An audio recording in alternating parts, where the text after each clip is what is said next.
Assalamualaikum warahmatullahi wabarakatuh. Halo semuanya, salam sejahtera buat kalian semua. Semoga kalian selalu disehatkan badannya dan selalu mendapatkan rezeki dan dilancarkan segala urusannya. Perkenalkan, nama saya Rendra Mesar, kelas 11 Teker 1. Di sini saya akan menyampaikan atau memberitahukan kepada kalian semua bagaimana cara kerja injektor pada mobil dan bagaimana cara kerja ignition coil pada mobil. Sebelumnya kalian semua harus simak dan pahami apa yang saya bicarakan dan jangan lupa simak video kali ini. Cara kerja injektor. Injektor pada mobil bekerja sebagai alat penyemprot bahan bakar ke dalam ruang bakar mesin. Cara kerjanya yaitu sebagai berikut.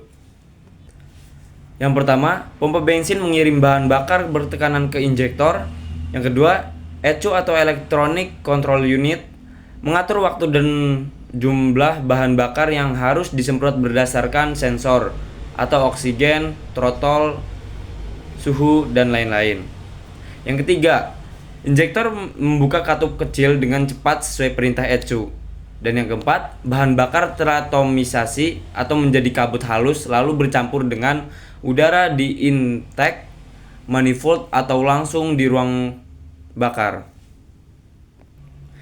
Dan gaya yang kelima, campuran udara bahan bakar ini kemudian dibakar oleh busi pada mesin bensin atau tekanan pada mesin diesel.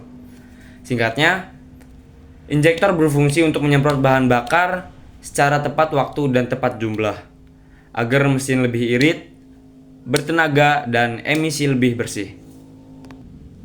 Selanjutnya, cara kerja ignition coil. Ignition coil bekerja sebagai transformator tegangan untuk menyalakan busi. Cara kerjanya itu sebagai berikut. Yang pertama, arus 12 volt dari aki masuk ke ignition coil.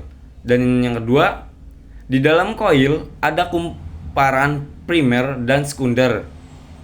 Langkah yang ketiga atau cara yang ketiga, saat arus di kumparan primer diputus oleh ECU atau igniter, terjadi induksi elektromagnetik.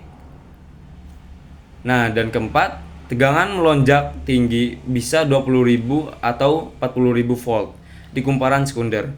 Yang kelima, tegangan tinggi ini dialirkan ke busi sehingga timbul loncatan bunga api untuk membakar campuran dari bahan bakar di ruang bakar.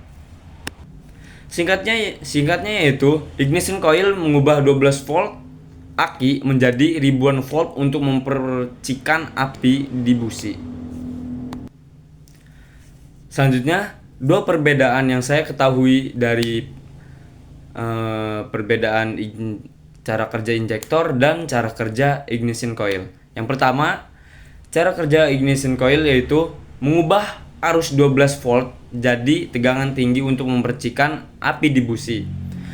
Sementara itu, injektor fungsinya untuk menyemprotan bahan bakar dalam jumlah tepat agar bisa dibakar oleh busi. Jadi, kesimpulannya bahwa kedua komponen tersebut itu sangat penting pada mobil agar mobil bisa tetap menyala, dan juga keduanya itu sangat penting pada bagian sistem pembakaran mobil. Mungkin itu saja yang bisa saya sampaikan. Mohon maaf atas segala kekurangannya, dan mohon maaf bila ada salah kata. Namanya juga masih belajar, kita sama-sama belajar. Selagi kita masih punya niatan ingin terus belajar, semangat terus dan jangan sampai menyerah. Cukup sekian dari saya. Wabillahi taufiq wal hidayah. Wassalamualaikum warahmatullahi wabarakatuh.